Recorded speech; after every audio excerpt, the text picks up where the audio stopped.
Wait, did you catch the name of that ship? The Rich Stari. It was flying a Chinese flag, moving straight through Iranian waters, basically daring someone to stop them. But look at the tracking data. It's like they hit an invisible wall. We're talking about more than 10,000 US sailors and a dozen warships sitting right in the mouth of the strait. This isn't just a drill anymore. It's a total chokehold. What's wild is that the blockade is being enforced impartially. It doesn't matter if you're an ally or a superpower like China. If you're coming from an Iranian port, you're stuck.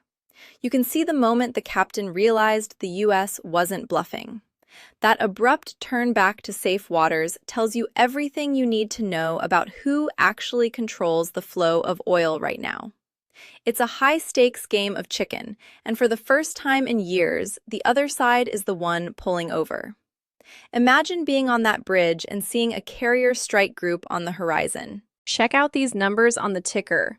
Oil just absolutely fell off a cliff, dropping over 10% in just 2 days.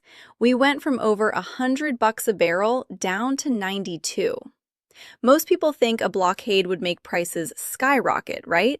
But the market is actually pricing in a massive peace deal. Wall Street is betting that the pressure is so intense that a resolution is coming sooner than anyone expected. You have to look at the psychology here. Investors see the U.S. energy exports hitting all-time records at 5 million barrels a day, and they realize the world isn't as dependent on that Middle Eastern supply as it used to be. It's a complete reversal of the 1970s energy crisis. Instead of us being squeezed, the pressure is focused entirely on one point. When you see it drop this fast, it means the big money knows something we don't. It's a literal financial earthquake happening while everyone is distracted by the headlines. Look at the sheer volume of these energy exports, 5.2 million barrels per day. That's not just a record, it's an explosion. While the Strait of Hormuz is locked down for Iranian oil, the Gulf of America is basically becoming the world's gas station. Countries that used to rely on the Middle East are frantically redirecting their tankers to U.S. ports. You're watching a total decoupling of the global energy grid. This surge is the only reason your local gas prices aren't $10 a gallon right now. The U.S. Navy is essentially acting as a traffic controller, making sure the right oil gets through while keeping the wrong oil trapped in the ground. It's a massive logistical pivot that would usually take a decade to happen, but it's being forced through in just 48 hours. Notice how the tankers are lining up? That's the new world order in a single frame. Switching gears to the chaos on Capitol Hill, this resignation is a massive bombshell. Eric Swalwell was the face of the party in California and a top contender for governor, and now he's just gone. You don't resign from Congress and drop out of a major race unless something massive is about to break. He's talking about mistakes in judgment, but the timing is what's really suspicious. This happened almost exactly as federal files were rumored to be released. Look at the language in that letter. It's defensive but desperate. He's trying to get ahead of an expulsion vote, which is an incredibly rare move in D.C. For a guy who has been a fixture on the national stage for a decade to vanish overnight suggests the internal pressure from his own side became unbearable. It's a total collapse of a political career in real time, and it's sending shockwaves through the entire 2026 election cycle. Because there's just a lot of rumors going around about me, about my family.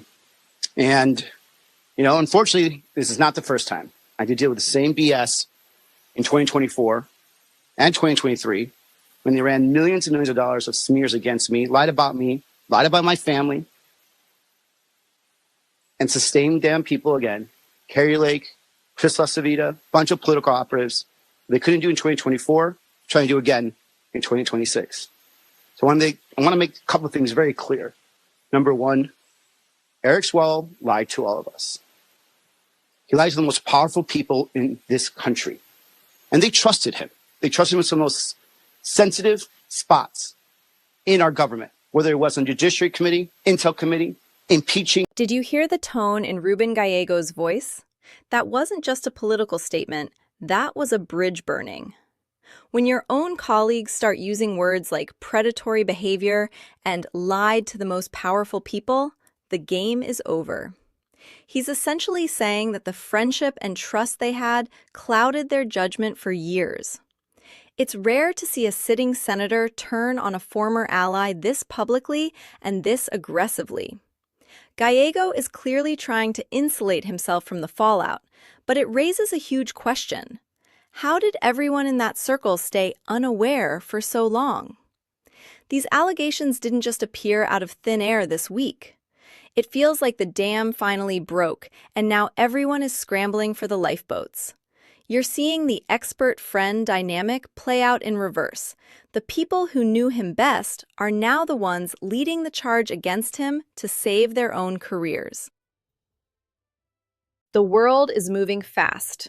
If you want to stay ahead of the next shift, hit that follow button. I'll see you at the next update.